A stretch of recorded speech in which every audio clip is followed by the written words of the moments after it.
another day, another walk. Roll the intro.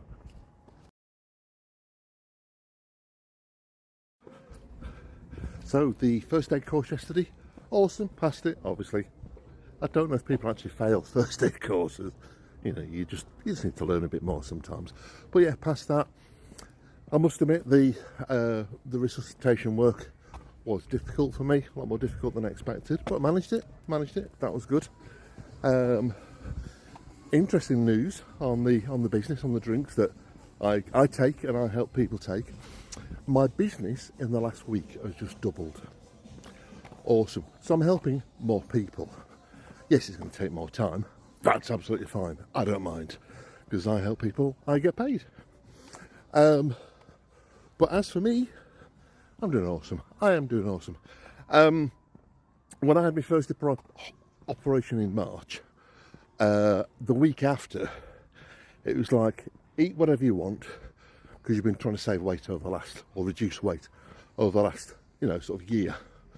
Have some treats, look after yourself a bit. So I did.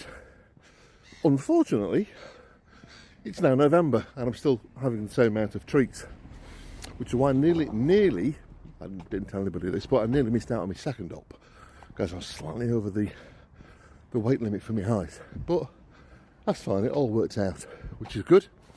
That would have been devastating. But anyway, so I weighed myself this morning and I probably, since my second operation, only put on about 7 pounds, 5 to 7 pounds, somewhere around there, which, considering the amount of stuff I eat, it's not bad at all. It's not bad at all. So there we go. So I weighed myself this morning. So that's my 0 line, which is interesting because it actually ended in a 0 pounds. So it's dead easy to work out whether you're up a bit or down a bit. So that's good. So I'll make some notes on that. As I say, it's just not been so good the last sort of few weeks, and sitting on the sofa munching extras doesn't do you that much good, and not doing any walking. If you're doing lots of exercise, whatever it is that you're doing, you're burning it off. That's great. You still got to watch your sugar intake, but as I say, considering how much I've been eating, the amount of weight to put on is minimal, absolutely minimal.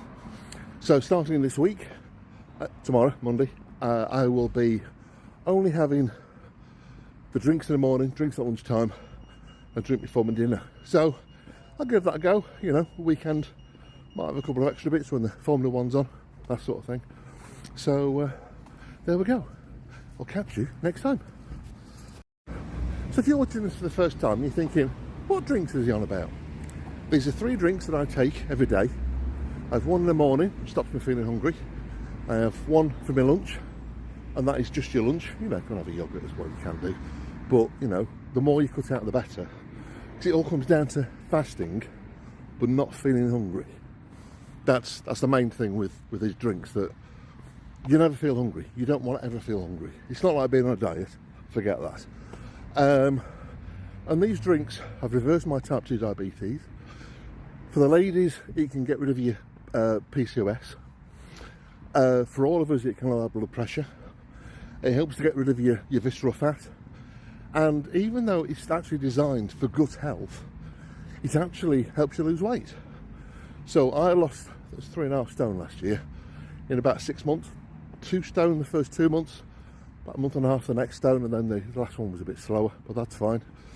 So, again, it's how many treats you have. But there's one of the ladies that I help.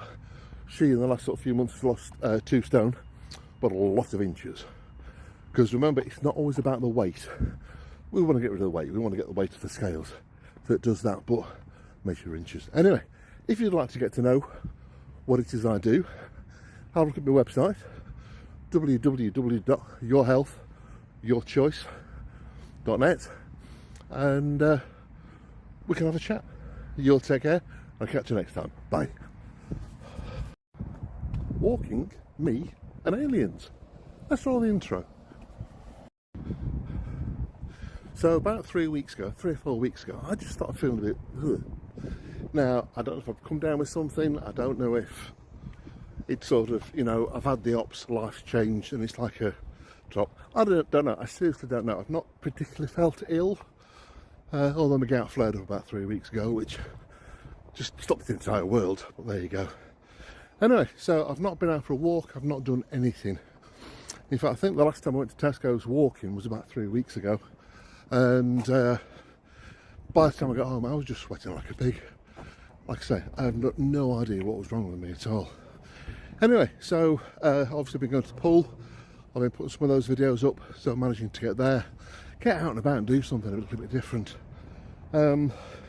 Studied for me first aid yesterday, got the course tomorrow, so that'll be fun. But this last couple of days I've spent editing and adding to my presentation I'm doing on the 12th of November with UFO Identified, the Northwest Group in St Helens. If you'd like to come along, let me know. I'll send you the details. But yeah, so first walk in ages. I've had a nice week off work. Week off work's always a nice week, isn't it? Would have been nice if I felt better. But funnily enough, I just seemed to click last night, partway through watching Notting Hill. Was it because of that? Don't know. But I certainly feel a bit better. I don't feel as sweaty. Yes, I'm puffing and blowing a bit, but as I said, I've not been out for a walk for a few weeks. So there we go. Right. Oh, and I got a compliment on one of my books the other day. A guy at the dive centre mentioned I was an author. He said, "What do you write about?" So I took him a slack handful of books. He had read me self-help one. Self-help, How to Get Started by Simon Amazing Clark. And he absolutely loved it. He said it almost felt like the book was written about him, what he'd done in his life and the things that happened to him. Right, as you can hear, it's getting noisy, so on the road. So I'll catch you all later.